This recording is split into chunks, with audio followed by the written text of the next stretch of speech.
सो आज स्टार्ट करने वाला है केमिकल काइनेटिक्स।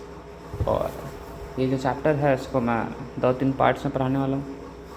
एक वीक से वीडियो नहीं आ रहा था, आएगा वीडियो। बहुत सारी वीडियोज़ रिकॉर्डेड है पहले से, और उसको अपलोड नहीं किया गया है। कुछ कारण है उसका, वो कारण भी रिजॉल्व हो जाएगा, है ना। Don't worry for that. Okay, now start करते हैं केमिकल काइनेटिक्स। क्लियर है? Wait for a second, okay, while I adjust the recording mode. Okay, now we are going to start. First, pen ले लेते हैं और थोड़ा सा जूम आउट कर देते हैं और यहाँ से स्टार्ट करते हैं। ठीक है, टॉपिक का नाम पर है पढ़ेंगे रेट ऑफ रिएक्शन। देखो, इस चैप्टर को स्टार्ट करने से पहले ना केमिकल काइनेटिक्स का मतलब समझते हैं। केमिकल काइनेटिक्स का मतलब है कि हम इस पूरे चैप्टर में काइनेटिक्स की बात करने वाले हैं कि स्पीड क्या है ना, स्पीड क्या है। पूरे चैप्टर में केमिकल रिएक्शन की स्पीड के ऊपर ही बातें करेंगे। ठीक है, चलो पहला टॉपिक है रेट ऑफ रिएक्शन। रेट का मतलब क्या होता है, किसी मतलब इसकी कोई पार्टिकुलर वैल्यू होगी, है ना। मतलब ये तो समझ आ रहा है ना कि रेट की कोई पार्टिकुलर वैल्यू होगी, सही है। मतलब इसकी कोई पार्टिकुलर वैल्यू होगी, ठीक है। अब मैं कह रहा हूँ इस वैल्यू को हम एक्सप्रेस कर सकते हैं, ठीक है, दो तरीक़ों से। पहला in terms of change in concentration of reactant, और दूसरा in terms of change in product. मतलब क्या बोल रहा हूँ मैं, समझना ज़रा।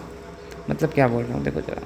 मान लो ए है और ए से बी बन रहा होगा, ए से बी बन रहा होगा, और मैं बोलता हूँ t=0 पर ए के ए मोल हैं या कंसंट्रेशन ए है, कुछ भी मान सकते हो अभी, इट्स नॉट द थिंग, है ना। कंसंट्रेशन मान लेते हैं, ठीक है, मोलारिटी। t=t सेकेंड पे कुछ तो बवाल हुआ होगा, e-x हो जाएगा और इसका कोफिशिएंट 1 था तो x ही हो जाएगा। अब मैं यहाँ पे रेट ऑफ डिसोसिएशन भी निकाल सकता हूँ, रेट ऑफ एसोसिएशन भी निकाल सकता हूँ। मतलब ये है कि मैं यहाँ पर rate of change of concentration of reactant भी निकाल सकता हूँ और प्रोडक्ट भी निकाल सकता हूँ। गौर कीजिएगा, रिएक्टेंट का रेट x/t आएगा। कैसे?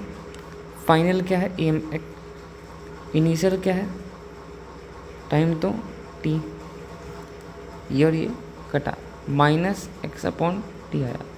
सुनना, हमारे इस केमिस्ट्री के चैप्टर में रेट जो होगा वो ऑलवेज पॉजिटिव होगा। मतलब जब भी हम कोई भी रेट ऑफ डिसोसिएशन लगा रहे होंगे या रेट ऑफ रिएक्टेंट लगा रहे होंगे, रिएक्टेंट मतलब डिसोसिएट ही तो हो रहा है, तब तो प्रोडक्ट बन रहा है कि नहीं।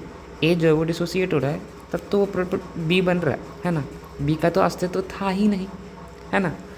तो मैं क्या कह रहा हूँ, मैं कह रहा हूँ कि रेट हमेशा पॉजिटिव होगा। सुनो, देखो मैं क्या कह रहा हूँ। मैंने पहले बोला कि ए जो है वो बी बना, तो ए टूटा तब तो बी बना, यानी कि ए डिसोसिएट हुआ तब तो बी बना। तो ए में से x टूटा और b x बन गया, क्योंकि b का कोफिशिएंट ऑफ स्टोइकियोमेट्रिक कोफिशिएंट 1 था, तो मैंने x लगा दिया। मैं अगर बोलूँ कि rate of change of concentration of reactant बताओ, तो वो क्या होगा, final minus initial concentration upon t, वो क्या होगा, -x/t।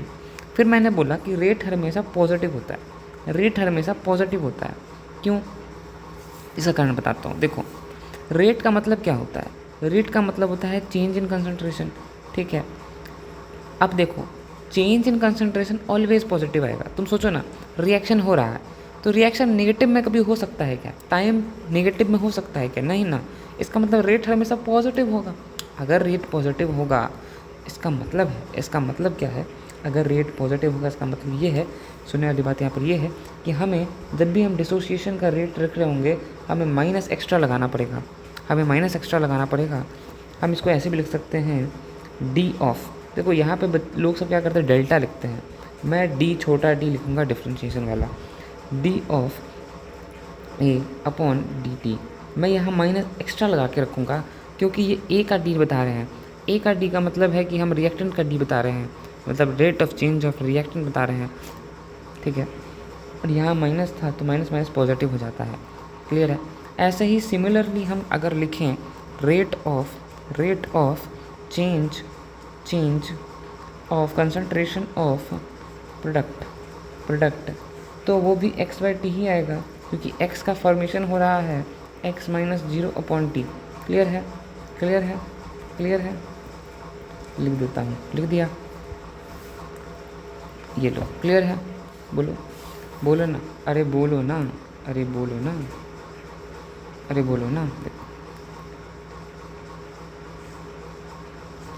क्लियर है। अब मैं क्या बोल रहा हूँ, अब हम बात कर रहे थे सबसे पहले रेट ऑफ रिएक्शन की। तो हमने क्या क्या पढ़ा, हमने बोला रेट कोई वैल्यू होगी, पहला पॉइंट। हमने दूसरा पॉइंट बोला ये जो वैल्यू है इसको दो तरीके से एक्सप्रेस कर सकते हैं। हम बोल सकते हैं change in concentration of reactant, जो कि हमने ये पूरा एग्जांपल लेके पढ़ लिया है ना, पढ़ लिया है। ये केस 1 हमने पढ़ लिया है। केस 1 क्या पढ़ा है हमने, रेट इन चेंज। देखो जो रेट है उसको हम दो तरीके से हम बता सकते हैं। पहला जो बनेगा केस, उसमें हम कंसंट्रेशन के टर्म्स में चेंज को बताएंगे, ठीक है, कंसंट्रेशन ऑफ रिएक्टेंट के टर्म में, ठीक है, रिएक्टेंट के टर्म्स में, ठीक है। और दूसरा जो केस है उसमें हम कंसंट्रेशन ऑफ प्रोडक्ट के फॉर्म में बताएंगे। प्रोडक्ट के फॉर्म में हम बता रहे होंगे, यानी कि जो रेट ऑफ रिएक्शन है वो दो तरीके से लिख सकते हैं, कंसंट्रेशन ऑफ रिएक्टेंट और कंसंट्रेशन ऑफ प्रोडक्ट के चेंज के फॉर्म में, ठीक है ना। चेंज भी लिख देता हूँ, ठीक है, in terms of change in concentration of reactant in concentration of product. यहाँ रिएक्टेंट और प्रोडक्ट दोनों पढ़ लिए हैं, केस 1 और केस 2 दोनों हमने पढ़ लिया है। आगे बढ़ते हैं, मज़ा आ रहा है, चलो आगे बढ़ते हैं। और भी एग्जांपल ले सकते हैं, कैसे लेते हैं देख लेते हैं। देखिए समझिएगा, इस क्वेश्चन में यहाँ प्रोडक्ट का जो रेट ऑफ चेंज है और जो रिएक्टेंट का रेट ऑफ चेंज है वो इक्वल है। हम एक ऐसा एग्जांपल लेते हैं जहाँ पे वो इक्वल ना हो, ठीक है। तो हम ले लेते हैं दूसरा एग्जांपल, ए जो कि 2b बन रहा है। अगर ए 2b बन रहा है तो मैं t = 0 पे इसको मैं a मान लेता हूँ, और 0 ही होगा। t = t पे क्या हुआ अंधविश्वानी कुछ ना कुछ तो हुआ होगा, और ये ऐसा कुछ बन रहा होगा, ठीक है। ये तो आता है ना, मूल कॉन्सेप्ट पढ़ा है ना, ठीक है। रेट निकालते हैं तो रेट क्या हो जाएगा, rate of change of concentration of reactant, ठीक है। वो कितना होगा x बाई टी होगा। बोलो ना, x बाई टी होगा, बोलो ना, ठीक है। अब प्रोडक्ट क्या होगा, इसीलिए सेम चीज़ का प्रोडक्ट क्या होगा, प्रोडक्ट का चेंज इन रेट ऑफ मतलब समझ रहे हो तुम, वो क्या होगा, वो होगा 2x बाई टी, ठीक है। ये होगा ना। अरे ये कैसे आया, देखो फाइनल माइनस इनिशियल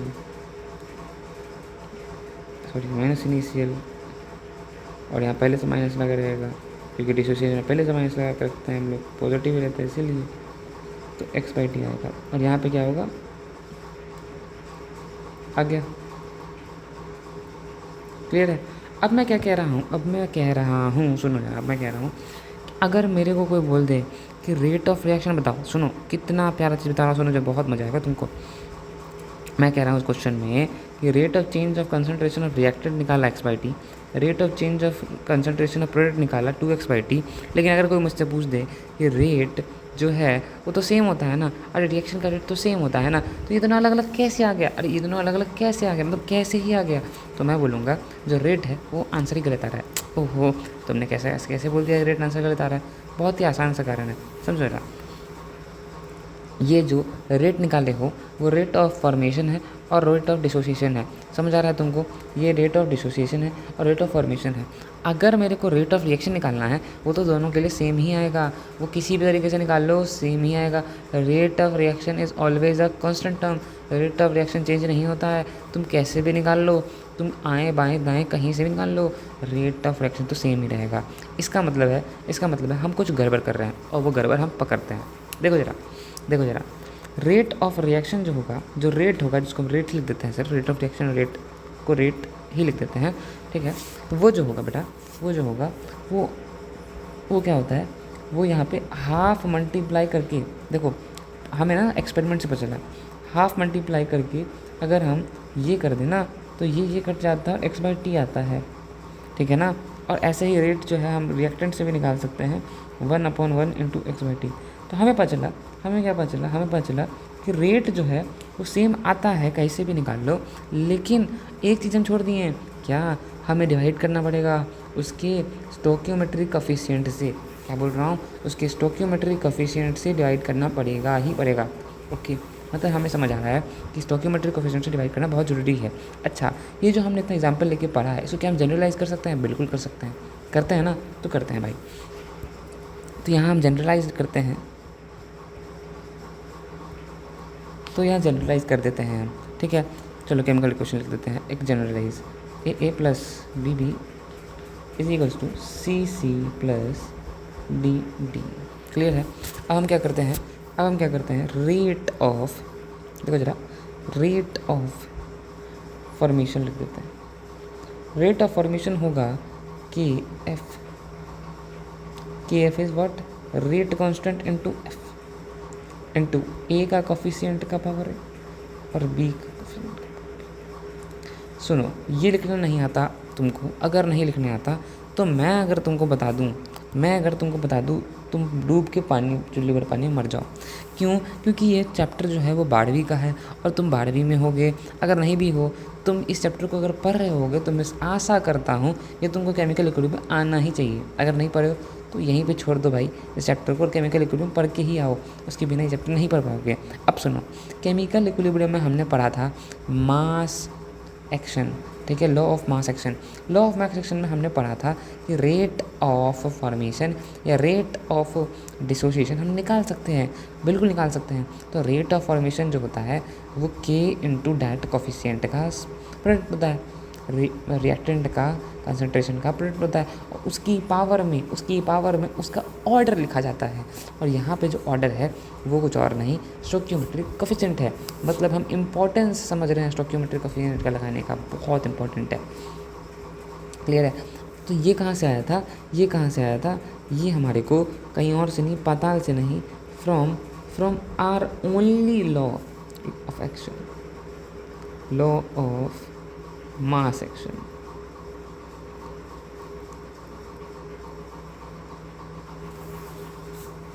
ठीक है, आगे बढ़ते हैं।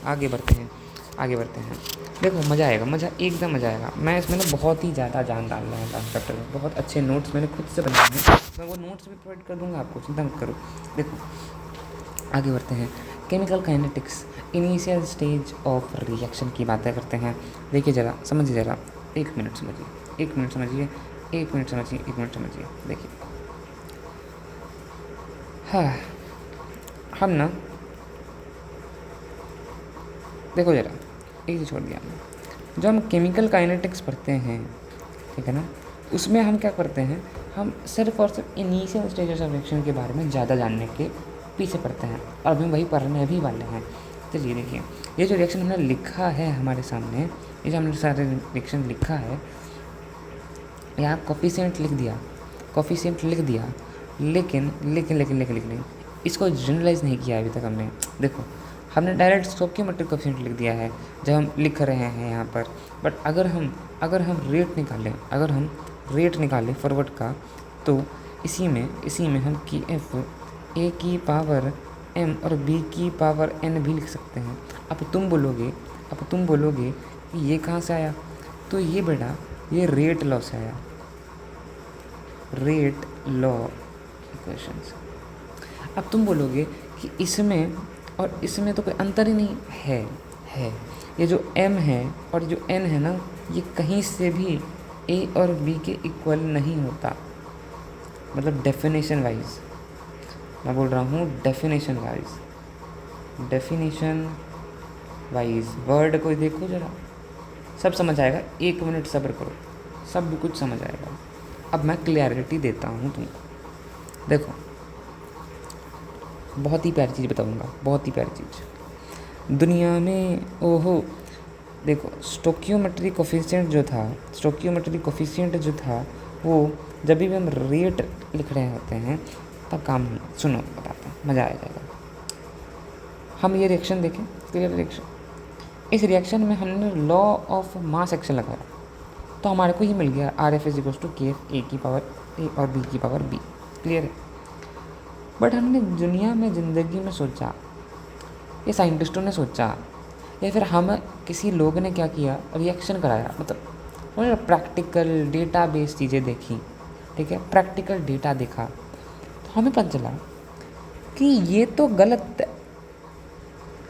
ये गलत है, नहीं होता ऐसा, कभी कभी होता है, और स्पेसिफिक चीज़ में ही होता है, वो भी पढ़ाई है, मतलब उसको भी पढ़ेंगे अलग से कहाँ पर होता है, पता चल जाएगा वो। मैं कह रहा हूँ ये हर हमेशा नहीं होता, not always.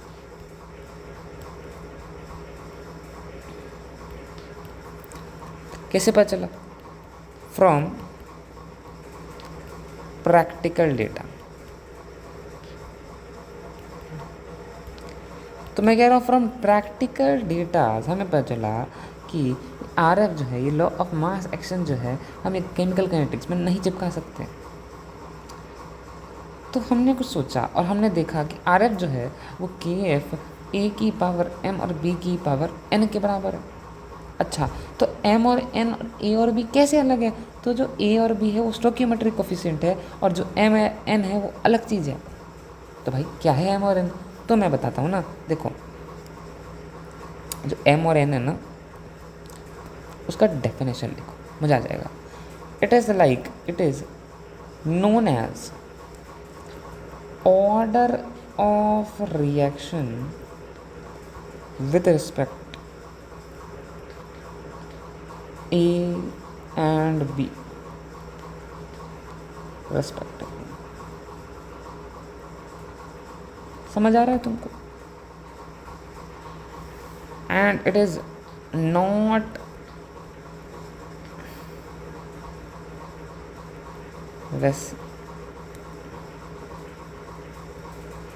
equal to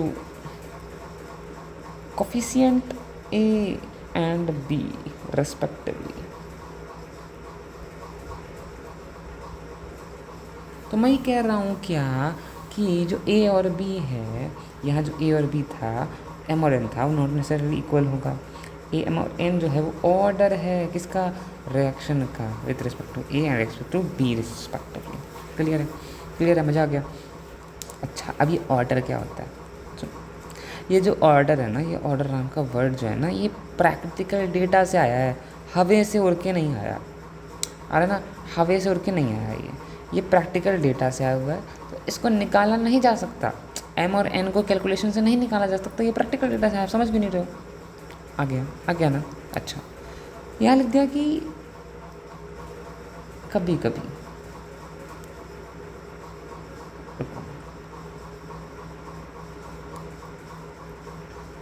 not always,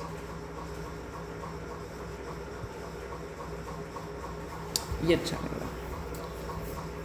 ठीक, अब मैं कह रहा हूँ जो एम और एन है वो प्रैक्टिकल डेटा से आया हुआ है। क्लियर है? आ गया ना? इतना समझा दी, अब तो आ ही गया होगा। आगे बढ़ते हैं। रेट लॉ से क्या कंक्लूड करते हो? चलो, रेट लॉ तो ख़त्म हो गया ना, तो अब रेट लॉ से क्या कंक्लूड करते हैं वो बताते हैं। ठीक है, रेट लॉ से हमने क्या क्या कंक्लूड किया? तो रेट लॉ से हमने कंक्लूड किया कि जो कंसंट्रेशन के पावर में स्टोइकिक कोफिशिएंट है, ठीक है ना, वो रेट लॉ में आ सकते हैं। समझ आ रहा? जो स्टोकियोमेट्रिक कोफिशिएंट हैं वो एम और एन की बजाय आ सकते हैं, बट वो नेसेसरी नहीं है ना, वो नेसेसरी तो नहीं है, आ सकते हैं। लेकिन कब आएंगे? वो पढ़ेंगे। कब आएंगे? वो पढ़ेंगे, अभी नहीं। देखो, रेट लॉ किसी भी दिए गए रिएक्शन के लिए लिख सकते हैं, ठीक है ना, रेट लॉ जो किसी भी दिए रिएक्शन के लिए लिख सकते हैं, बट स्टोकियोमेट्रिक कोफिशिएंट की कन्फर्मेशन या तो रिएक्शन देगा, है ना, मतलब समझ आ रहा है तुमको? रेट लॉ किसी भी रिएक्शन के लिए लिख सकते हैं, बट जो स्टोकियोमेट्रिक कोफिशिएंट होगा एम और एन, उसकी कन्फर्मेशन नहीं दे सकते। उसकी कन्फर्मेशन रिएक्शन मैकेनिज्म खुद आके देगा, या फिर वो प्रैक्टिकल डेटा देगा। समझ आ रहा है तुमको? या फिर रिएक्शन एलिमेंट्री है कि नहीं वो बताएगा। अच्छा, रिएक्शन एलिमेंट्री होता क्या है वो भी पढ़ेंगे, सब पढ़ेंगे। रुको, अब देखो, ये इंपॉर्टेंट लाइन है, इसको मैं नोट में लिख देता हूँ। क्या है कि किसी, देखो जो रेट लॉ है, किसी भी दिए गए रिएक्शन के लिए लिख सकते हैं। हाँ, तो क्या कह रहा है, रेट लॉ किसी भी दिए गए रिएक्शन के लिए लिख सकते हैं, बट हाँ स्टोइक कोफिशिएंट की कन्फर्मेशन तो नहीं दे सकते। ठीक है, ठीक है ना। तो इसकी कन्फर्मेशन कौन देगा फिर? प्रैक्टिकल डेटा से ही पता चलेगा, अरे है ना, या फिर रिएक्शन मैकेनिज्म से।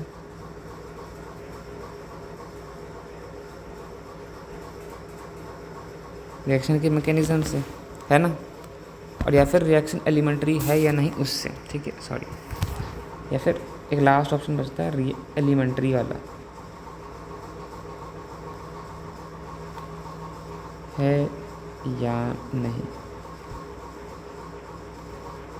तो सुनो हम बताते हैं। देखो हमें ना क्या पता चला, हमें पता चला कि रेट लॉ किसी भी रिएक्शन के लिए दिए जा सकते हैं। ठीक है, रेट लॉ किसी भी दिए गए रिएक्शन के लिए लिख सकते हैं, बट स्टोइक कोफिशिएंट की confirmation, practical data, reaction mechanism या एलिमेंट्री है या नहीं उससे पता चलेगा। अच्छा, अब ना हमको सब कुछ समझ आ गया, बस हमको यही समझना है कि एलिमेंट्री होता क्या है। अब समझो, चलो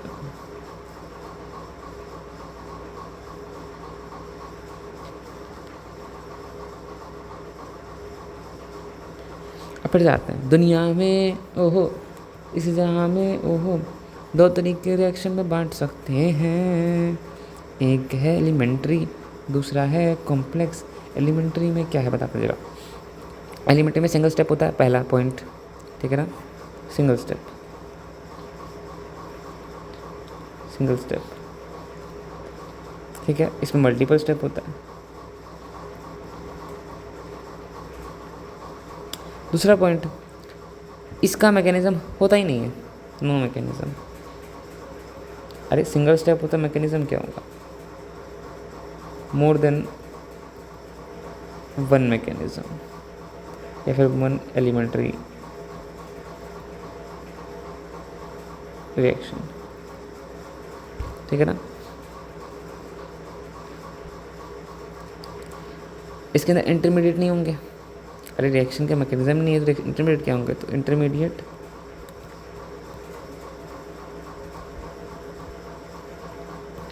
नहीं, और यहाँ पे है। ठीक है,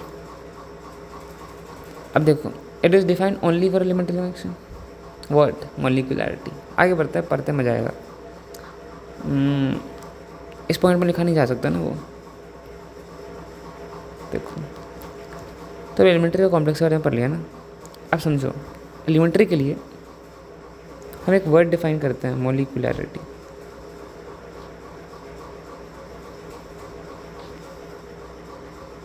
जो कि होता है नंबर ऑफ रिएक्टिंग स्पीसीज।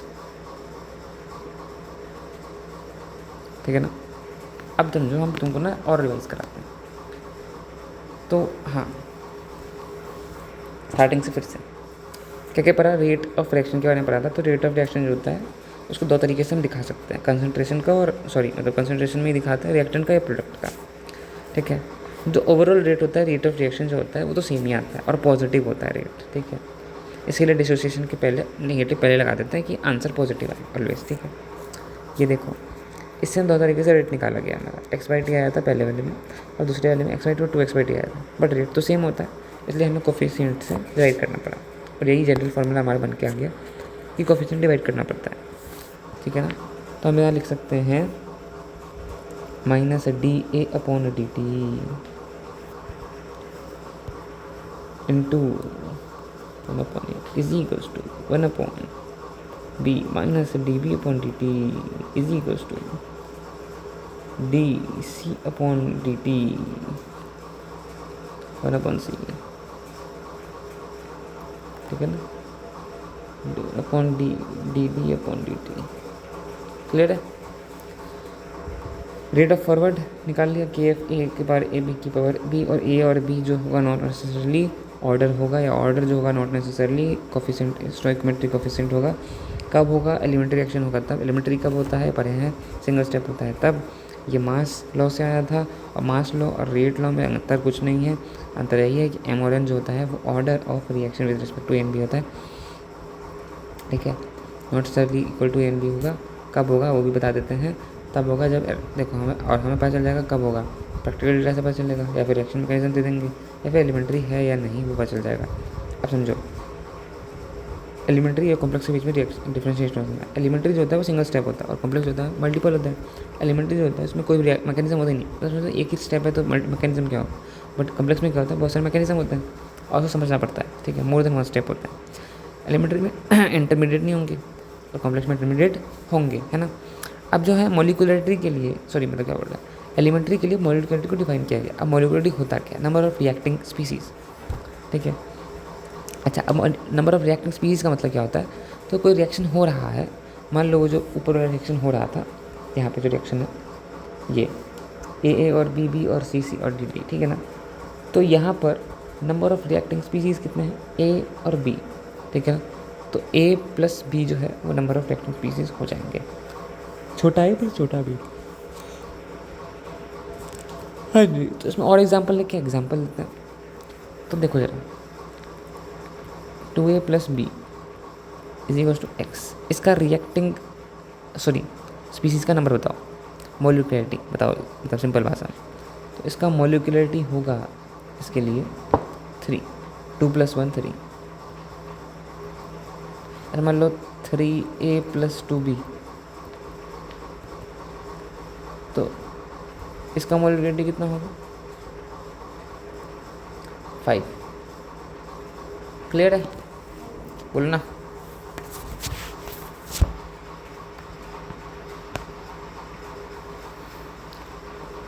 सही है ना? बोलो। अब मैं क्या करता हूँ, नंबर ऑफ रिएक्टिंग स्पीसीज भी हो गया, यानी कि मोलिकुलरिटी भी हो गया डिफाइन। अब हम क्या करते हैं, आगे बढ़ते हैं। अच्छा, एक बताओ, ऑर्डर कैसे निकालते हैं फिर? तो अगर ये एलिमेंट्री रिएक्शंस हैं, इसका मतलब है कि क्या, इसका मतलब ये है कि एलिमेंट्री के लिए हम क्या कर सकते हैं, स्टोइकोमेट्रिक कोएफिशिएंट यूज़ कर सकते हैं ए और बी के, मतलब एम और एन के बजाय ए और बी का यूज़ कर सकते हैं। ये डेफिनेशन लिखा है ना, कि हम कब कब कन्फर्म कर सकते हैं स्टोइकोमेट्रिक कोएफिशिएंट लगाना है, ए और बी, यानी कि जो गवर्नमेंट की तरफ से है। सॉरी गवर्नमेंट, अरे यार ये क्या बोल दिया मैंने, ओहो गवर्नमेंट की तरफ से, ये मन में कैसे आ गया मेरे, एस टी सुनना पड़ा ना मैं सॉरी, जो है, ठीक है ना। आगे बढ़े क्या बोलो। अब हम पढ़ते हैं ऑर्डर के बारे में थोड़ा। तो जो ऑर्डर होता है वो पॉजिटिव नेगेटिव जीरो फ्रैक्शनल कुछ भी हो सकता है। बट थिंग इज दैट अगर आप एलिमेंट्री का ऑर्डर निकाल रहे हो तो वो सिर्फ और सिर्फ पॉजिटिव इंटीजर ही आएगा, फ्रैक्शन भी नहीं आएगा, ठीक है। Only positive integers are allowed for elementary reaction के लिए ऑर्डर, ठीक है ना। और वैसे भी एलिमेंट्री रिएक्शन के लिए जो ऑर्डर होता है वो मॉलिक्यूलैरिटी के क्या होता है, हाँ बराबर। कैसे? क्योंकि मॉलिक्यूलरिटी ही डिफाइंड है किसके लिए, एलिमेंट्री रिएक्शन के लिए, और मॉलिक्यूलरिटी हमसे पॉजिटिव इंटीजर होगा, है ना। जीरो नेगेटिव फ्रैक्शन कुछ भी नहीं हो सकता। मैं अगर ऑर्डर जो है और जो मॉलिक्यूलरिटी है उसमें डिफरेंस क्या है, मतलब मैं कह रहा हूँ ना डिफरेंस है ही नहीं, बहुत ज़्यादा कम डिफरेंस है। डेफिनेशन में दिक्कत है कि आंसर एलिमेंट्री के लिए सेम आता है और ऑर्डर तो सबके लिए डिफाइन है। मॉलिक्यूलरिटी नंबर वनली है कि सिर्फ एलिमेंट्री के लिए डिफाइंड है। समझ आ रहा है आपको? चलिए एक और चीज़ बताता हूँ। किसी भी एलिमेंट्री रिएक्शन के लिए ऑर्डर कांट भी जीरो नेगेटिव फ्रैक्शन, तो समझ आ गया, बिकॉज ऑर्डर जो होता है वो मॉलिक्यूलरिटी के इक्वल हो जाता है। वही मैं कह रहा था अभी, for elementary reaction and molecularity can be negative zero and fraction, ठीक है ना। 1 मिनट का पॉज लेते हैं अपन, पानी पी के आते हैं। यहाँ पे मैं पॉज दे रहा हूँ। चलिए तो स्टार्ट करते हैं। मॉलिक्यूलरिटी मुझे लगता है आपको समझ नहीं आया अच्छे से। मैं ना मॉलिक्यूलरिटी को और भी डिटेल में समझाऊंगा। देखो चिंता मत करो आप। अब देखो बस मॉलिक्यूलरिटी कैसे समझते हैं, मज़ा आ जाएगा आपको। जो मॉलिक्यूलरिटी है देखो सबसे पहले मोलिकुलरिटी सिर्फ और सिर्फ एलिमेंट्री के लिए डिफाइंड है, defined only for elementary. Elementary तो समझ आ गया ना, सिंगल स्टेप रिएक्शन, बस क्लियर है ना, ठीक है।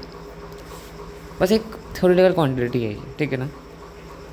ये एलिमेंट्री के लिए डिफाइंड है, तो एलिमेंट्री तो स्टोकियोमेट्री कोफिशिएंट के ऊपर ही चलता है, ठीक है ना। तो ये ऑलवेज पॉजिटिव इंटीजर होगा, क्लियर है, ठीक है ना। मतलब ये कांट भी जीरो नेगेटिव, और ये फ्रैक्शन, क्लियर है ना। आगे बढ़ता है। It is not dependent upon external condition, कोई भी एक्सटर्नल कंडीशन पर डिपेंड नहीं करता है, not dependent on external condition.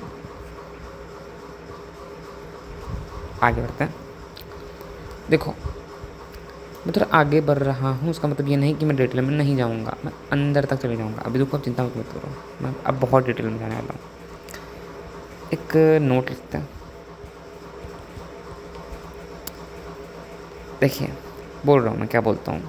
किसी भी एलिमेंट्री रिएक्शन के लिए order can't be zero negative fraction. ये तो मैंने पहले लिखा दिया ना कि किसी भी एलिमेंट्री रिएक्शन के लिए ऑर्डर नहीं हो सकता जीरो नेगेटिव फ्रैक्शन। क्यों? क्योंकि एलिमेंट्री रिएक्शन मतलब सिंगल स्टेप रिएक्शन, और सिंगल स्टेप रिएक्शन में जो ऑर्डर होता है वो मॉलिक्यूलरिटी के इक्वल हो जाता है।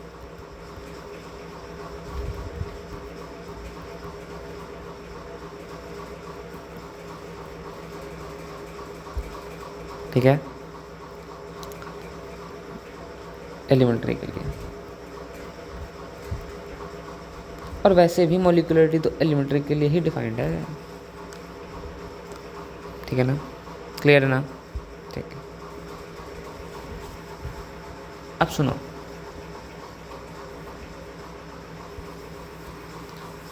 अब एक क्वेश्चन है आपसे है, मैं यहाँ ऑर्डर ऑफ रिएक्शन लिखा है, ठीक है। आपको बताना है टाइप ऑफ रिएक्शन कॉम्प्लेक्स है या एलिमेंट्री है।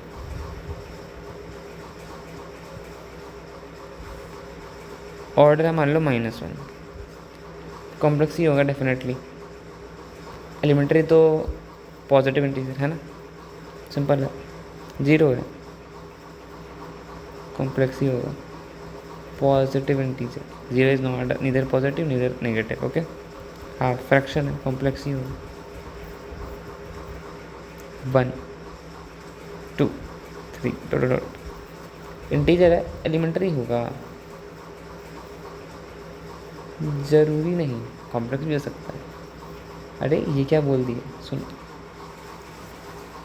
सुन, एलिमेंट्री है तो ऑर्डर इंटीजर होगा कंफर्म, बट ऑर्डर इंटीजर इसका मतलब ये ज़रूरी थोड़ी ना है कि कॉम्प्लेक्स है कि एलिमेंट्री है, क्योंकि कॉम्प्लेक्स का मतलब क्या है, मल्टी स्टेप। अरे मल्टी स्टेप तो हो ही सकता है ना, ऑर्डर 1 2 3 होगा, ये तो बात है कि नहीं कि 1 2 3 हो गया तो और मल्टीपल स्टेप नहीं हो सकता। अरे ये थोड़ा ना बात होता है, थोड़ा दिमाग लगाओ ना तुम थोड़ा सा।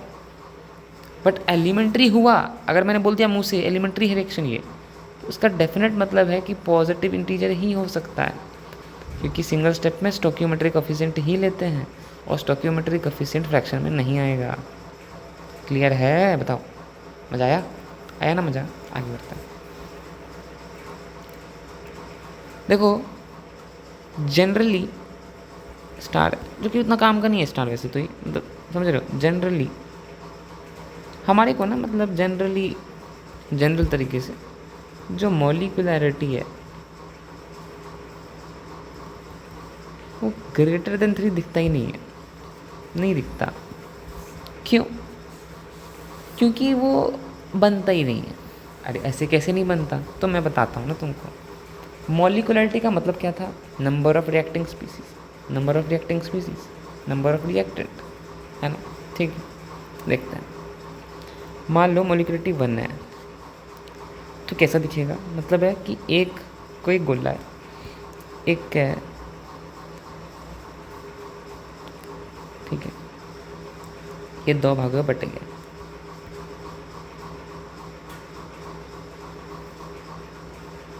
ठीक है ना? हाँ, तो इसमें मॉलिक्यूलरिटी 1 होता है। नहीं आया तुमको समझ? बताऊंगा, चिंता मत करो। समझो, मॉलिक्यूलरिटी का मतलब था number of reacting species. Number of reacting species कितना है? 1 है। अब आया, अब मान लो m की वैल्यू 2 है, तो the number of reacting species 2 है। तो मान लो ये एक स्पीसीज है और ये एक स्पीसीज है,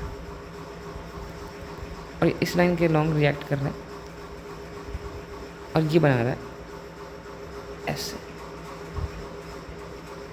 ठीक है ना? तो यहाँ m की वैल्यू 2 होगी। क्यों? क्योंकि रिएक्टिंग स्पीसीज कितनी है? 2। m की वैल्यू 3। रिएक्टिंग स्पीसीज कितनी है? 3। अब सुनो, क्या हम इस 3 बॉल को कैसे भी लगा सकते हैं? नहीं। क्यों? क्योंकि हमें ऐसे लगाना है, हमें ऐसे लगाना है इन 3 गुब्बारों को। एक्चुअली गुब्बारे नहीं, actually they are molecules formation atoms. समझ आ रहा है तुमको? तो हमें ऐसे लगाना है, मतलब ये रिएक्टिंग स्पीसीज एक्चुअली हमें ऐसे लगाना है इन 3 गुब्बारों को कि मॉलिक्यूल ऐसा गुब्बारों को कि ये तीनों जो हैं ये मोस्ट स्टेबल हो, मोस्ट स्टेबल। तो हमें ना इक्विलेटरल ट्रायंगल के फॉर्मेट में लगाना पड़ेगा। तो हमें ना ऐसे लगाना पड़ेगा।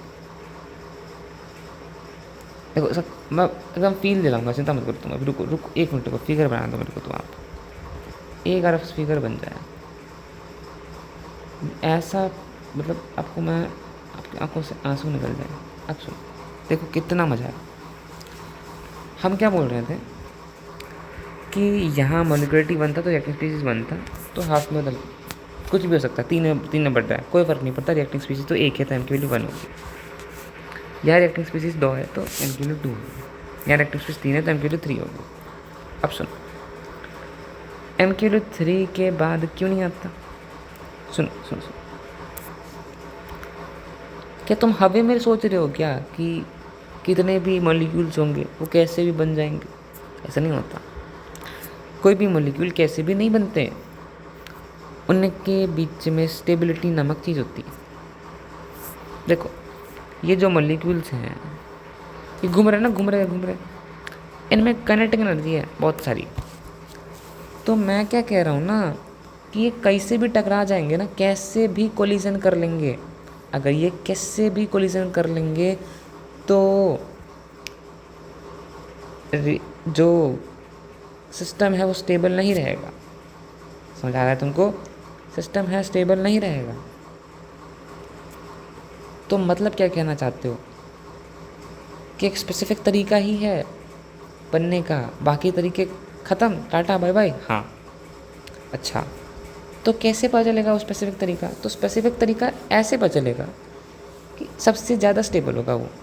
अच्छा, वो सिस्टम सबसे ज़्यादा स्टेबल है, मतलब एनर्जी सबसे ज़्यादा कम है उस स्टेबल पे। हाँ, तो उस समय एनर्जी सबसे कम क्यों है? क्योंकि उसके अंदर काइनेटिक एनर्जी सबसे कम। अच्छा, काइनेटिक एनर्जी सबसे कम कैसे होगा? कैसे होगा बताओ? तब होगा जब इस तरीके से ट्रायंगल के फॉर्म में 3 घुसेगा। मान लो ये स्टेबल है। मान लो मैंने क्या किया ना, मैंने ऐसे ऐसे और ऐसे ये 3 मॉलिक्यूल्स को ऐसे करके मैंने करा दिया कोलिजन। ये बनेगा ही नहीं। This is not a valid collision.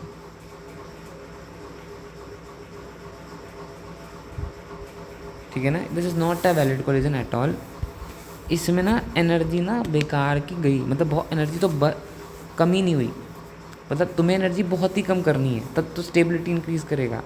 Energy बहुत ही कम करने के लिए तुम्हें ऐसे कोलिजन कराना पड़ेगा जैसे मैंने इधर डायग्राम बनाया। अब बोलोगे तुम 4, तो 4 से तुमको स्क्वायर याद आ जाएगा। फिर आ गया ना? एकदम करेक्ट है, स्क्वायर में ही चाहिए। ठीक है, परफेक्ट कोलिजन स्क्वायर में ही होता है। अलग ही लेवल के हो तुम फिर। मैं बोल रहा हूँ कि ये अगर एक गुब्बारा है तो वो दोनों गुब्बारे को टच कर रहा है। अगर 4 गुब्बारे हमारे पास हैं, की वैल्यू 4 ली हमने, 4 गुब्बारे हमारे पास है, तो क्या चारों गुब्बारे चारों को टच करेंगे क्या? नहीं, एक प्लेन में तो कर ही नहीं पाएंगे। एक प्लेन में तो 3 गुब्बारे ही टच कर सकते हैं तीनों को। मतलब समझ रहे हो तुम? ये चारों गुब्बारे तीनों को टच, मतलब अपने से हर एक को टच करने चाहिए। फिगर बनाते हैं, एम की वैल्यू 4 है ना, तो एक प्लेन एक्स वाई लोगे ना तो ऐसा ऐसा बनेगा। बकवास है ये। क्योंकि हमें क्या चाहिए, हमें सारे के सारे बैलून जो होंगे वो टच करते हुए चाहिए। तो हम क्या करेंगे, एक्स वाई प्लेन लेंगे,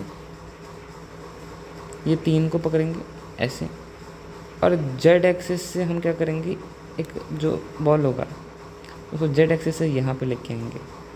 फिर क्या होगा, आप गौर से देखो, आप फ्री करो ना, यहाँ पे बॉल, यहाँ बॉल, यहाँ बॉल, इसके ऊपर से ऐसे बॉल, तो सारे बॉल क्या हैं, सटे हुए हैं, टच्ड है, ठीक है ना। और उसको टेट्राहेड्रल अरेंजमेंट कह सकते हैं वैसे तो। और तब क्या होगा, एनर्जी बहुत ही कम हो जाएगा, तो स्टेबिलिटी सबसे ज़्यादा इंक्रीज़ कर जाएगा। तो ये एक वैलिड कोलिजन है, ये एक वैलिड कोलिजन है। क्लियर है? क्वेश्चंस नहीं करने वाले थोड़े से पेपर में। अब अपन थोड़ा और आगे बढ़ते हैं थ्योरी में, ठीक है ना। Simplest form of rate law पढ़ते हैं फॉर nth ऑर्डर, ठीक है। तो जो रेट होता है, रेट जो होता है ना, उससे पहले तो ऐसे कर, ए से बी आया, ठीक है। तो जो रेट है वो के ए की पावर n है, और n जो है वो ऑर्डर ऑफ रिएक्शन है with respect to A, order with respect to A. अब देखो यूनिट ऑफ के क्या है, ये देखते हैं, वो रेट अपॉन ए की पावर n, और ए क्या है, मॉलिक्यूलर कंसंट्रेशन की पावर n। रेट क्या है, n, ठीक है ना, पर यूनिट टाइम। ये क्या होगी, m की पावर 1 माइनस n, t की पावर -1, ठीक है। ये हो गया तुम्हारा k की वैल्यू।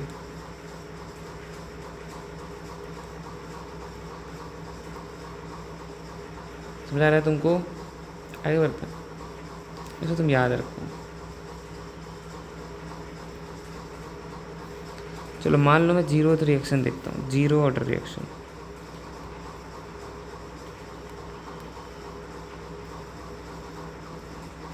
देखो कैसे आएगा, यहाँ पे n की वैल्यू 0 डाल दो तो k की वैल्यू क्या आएगी, m की वैल्यू 1 और t -1। फिर फर्स्ट ऑर्डर रिएक्शन पहला 1, ऐसे करके सारे तरीके से बन सकता है, ठीक है ना। n की वैल्यू फर्स्ट ऑर्डर भी लिख लेते हो,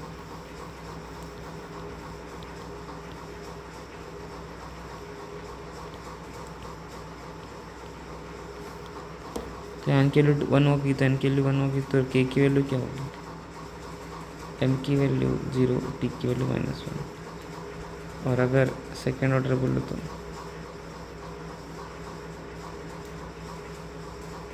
k की वैल्यू m -1 t -1, ठीक है। अब हम आते हैं बहुत ही अच्छे टॉपिक पे। तो हमने रेट पढ़ लिया है, ठीक है ना। अब हम बहुत ही लेजेंडरी टॉपिक पे आने वाले हैं, और इस टॉपिक को पढ़ने के लिए आपको बहुत ही अच्छा खासा दिमाग चाहिए और मज़ा आएगा। और मैं एटकिंस के एग्जांपल्स लेके आया हूँ, ठीक है, एकदम फॉरेन ऑथर की किताबों से एग्जांपल उठा के लेके आया हूँ, और मैं एनसीईआरटी सब कुछ ही प्रोवाइड करा दूँगा इस, ठीक है। हालांकि मैं हर कुछ लिखने नहीं वाला ऑफकोर्स, क्योंकि लिखने में टाइम लगता है। मैं अपने नोट्स प्रोवाइड कर दूँगा आपको, ठीक है। उसमें भी बहुत ही कंसाइज्ड वे में लिखा गया है, ठीक है, हर चीज़ नहीं लिखी गई है, ठीक है ना। बाकी प्रोवाइड सब कुछ दे रहे हैं आपको, मतलब समझ रहे हैं आप, ठीक है। चलिए थोड़ा सा आगे बढ़ते हैं। टॉपिक का नाम लिख लीजिए, टॉपिक का नाम है रेट डिटरमाइनिंग स्टेप। जो कर लेते हैं, डिटरमाइनिंग स्टेप, ठीक है ना, जिसको RDS पढ़ते हैं। चलिए देखिए, हमने एलिमेंट्री कर करके दिमाग ख़राब कर दिया था। अब हम कॉम्प्लेक्स रिएक्शन के बारे में बात करते हैं। जो कॉम्प्लेक्स रिएक्शन है वो मल्टीपल रिएक्शन है, वो तो हमने पढ़ लिया। और मतलब इसको हम कॉम्प्लेक्स रिएक्शन को मल्टीपल एलिमेंट्री रिएक्शन भी कह सकते हैं, या फिर कह सकते हैं कि मल्टीपल स्टेप रिएक्शन, कुछ भी कह सकते हैं। मतलब बहुत सारे एलिमेंट्री रिएक्शन का मिलके ही कॉम्प्लेक्स रिएक्शन बनता है। सही। हम RDS मतलब क्या जानते हैं? RDS से हम ये समझते हैं कोई भी जो कॉम्प्लेक्स रिएक्शन होगा उसका जो ओवरऑल रेट होगा वो इक्वल होगा उसके स्लोएस्ट स्टेप वाले के रेट। समझ आ रहा है? नहीं आ रहा? देखो, मान लो A जो है, A से P बना, इसका मैकेनिज्म देखो तो तुमको पता चलेगा स्टेप 1 में ये लोग A से E गया प्लस A से B प्लस C गया, ठीक है। फिर B प्लस E आया और ये लोग हो गया P, ठीक है। मान लो इसको स्लो है ये, तो मान लो इसको फास्ट है ये, और मान लो है इसको स्लो। तो मैं ये कह रहा हूँ कि जो स्लो वाला है यही RDS है, रेट डिटरमाइनिंग स्टेप यही है। क्योंकि जो इस एग्जांपल में बहुत अच्छा ले सकता हूँ और मैं लूँगा अभी, ठीक है ना। इसको अभी इस वक्त यहाँ इस पर ही पॉज रखते हैं, इस रिएक्शन को, या फिर इस रिएक्शन को मिटा देते हैं। इससे अच्छा एग्जांपल हमारे पास है पहले से अवेलेबल। मैं ना आपको रियल लाइफ एग्जांपल देता हूँ जिससे आप कनेक्ट कर सकते हैं RDS से। समझिएगा, ठीक है, समझिएगा। मैंने एक ना टैंकर ले लिया, बॉटल ले लिया, चलो बॉटल, ठीक है। इसके अंदर पानी भरा हुआ है और उसको उल्टा करके रख दिया। एक चीज़ बताओ तुम मेरे को,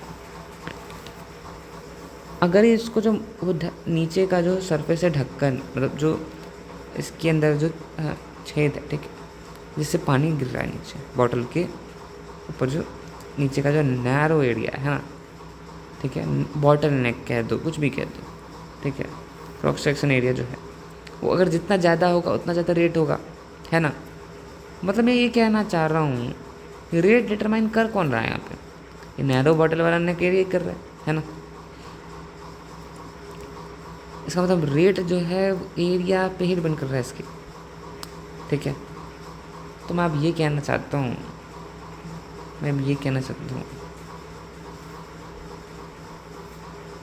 कि वाटर जो है वो बहुत धीरे धीरे बॉटल नेक के सेक्शन पे जा रहा है, और आप इतने गरीब हो लेकिन तो भी अपनी भीख नहीं मांगी।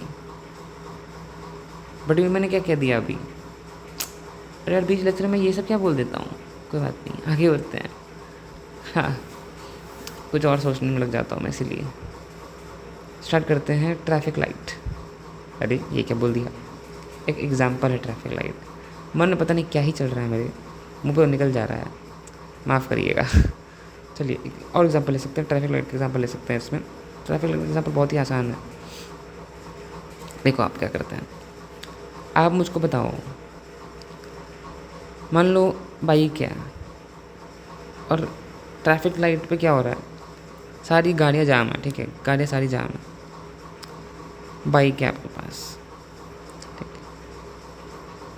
अगर बाइक से जा रहे हो आप, अगर गाड़ी जाम नहीं होगी, आप सुई से निकल जाओ, अब गाड़ी जाम रहेगी तो आप नहीं निकल पाओगे, है ना। मतलब आपका जो रेट है, अगर मैं ओवरऑल रेट बोलूँ इधर, तो ओवरऑल रेट डिटरमाइन कौन कर रहा है? वो कार्स डिटरमाइन कर रहे हैं। समझ आ रहा है आपको? आ रहा है ना? हाँ, अगर कार्स कम होंगी तो रेट ज़्यादा होगा, मतलब रेट कम हो जाएगा। समझ आ रहा है आपको? इम्प्रूवमेंट देखने को मिलेगा, बट इम्प्रूवमेंट देखने को नहीं मिलता है।